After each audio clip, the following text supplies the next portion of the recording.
Hey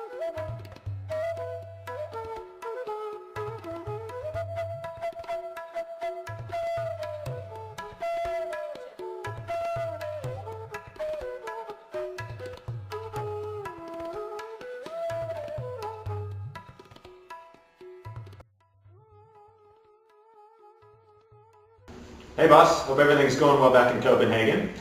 We've been down here in Medupilai for a few weeks now doing our follow-up to our preliminary risk assessment, and we have the results here for our preparedness assessment. So here you go.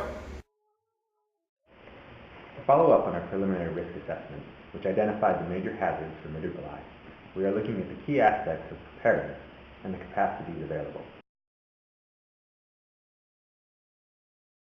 For some background, we'll quickly mention the important hazards and discuss political and ethnic tensions in the region. So the most important hazards we have identified floods, cyclones, and hazardous materials. And the people living near the Kaunda River are vulnerable to 0.5 meters flood that occurs annually.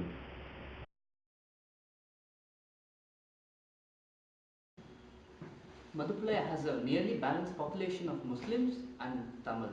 The Muslims feel disconnected from the rest of the community, and they are the most vulnerable group because they live very near to the river and they are the most poorest of them.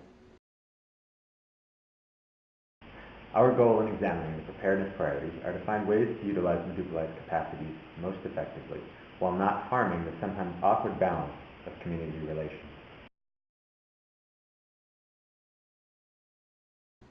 There are a lot of opportunities for public education in Madhupalai. It would be useful to, for example, inform the different divisions of the community about how one group, such as the rice farmers, will benefit financially from a flood, while a local business owner might have to close his business. We should try to build a common ground with an understanding of each other's perspectives to start the capacity building process. The people's ability in Madhupalai to adjust their daily lives is dependent on the strength of their livelihoods and social network. The long history of the floods has to an extent created dependency among people during the period of crisis. Actually, to enhance the social network, religious leaders and civil societies can play an important role through cross-ethnic dialogue.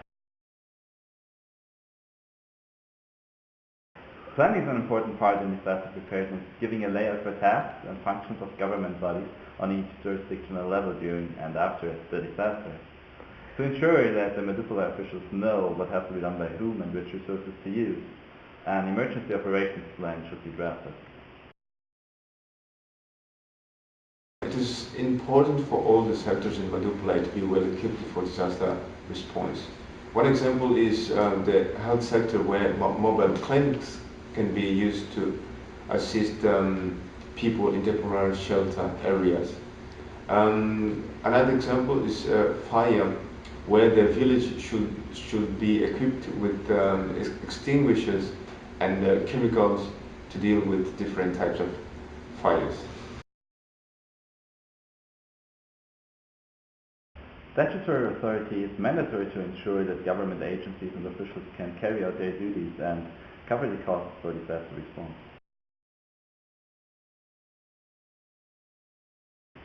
Following this, different groups may be trained according to specific tasks they may undertake.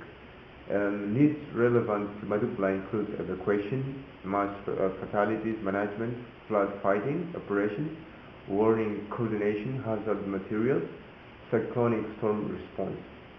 And as well, the youth groups have an important role to play at the community level. Thus, it is important to endow them with the knowledge and skills that help in disaster management process.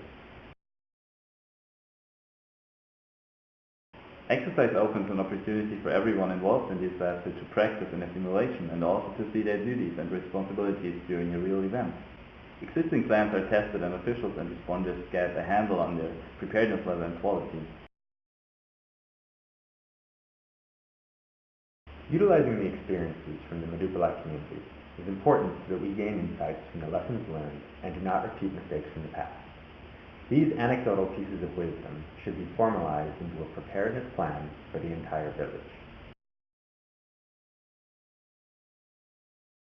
When building up the capacity of the people in Maduplai, we must be conscious of first promoting less controversial measures that can be implemented with the resources available.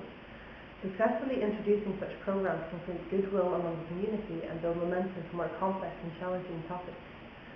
Using these criteria, 3 key aspects have been prioritized: public education, planning, and social networks.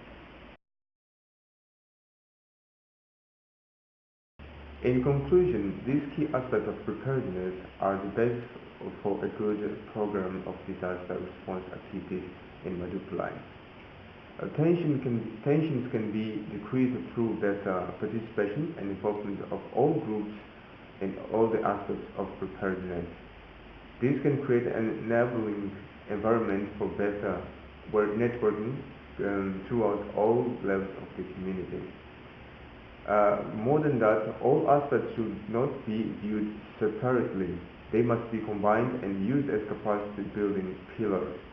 Coordination should be improved among all the sectors, all the actors in the system, considering that different sectors can contribute with various tools, and this can only be capitalized through good communication and understanding.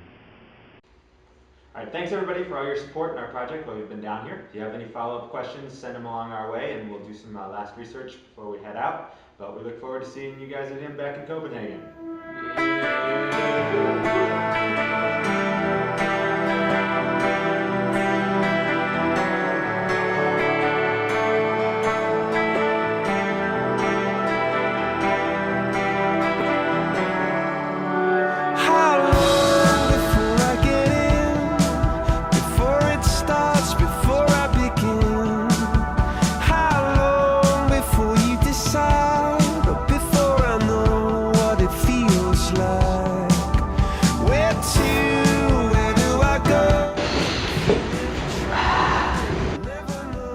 Here a rough transcript of the Maduplai evacuation plan, and we just want to tell you, Mayor, that's really shit.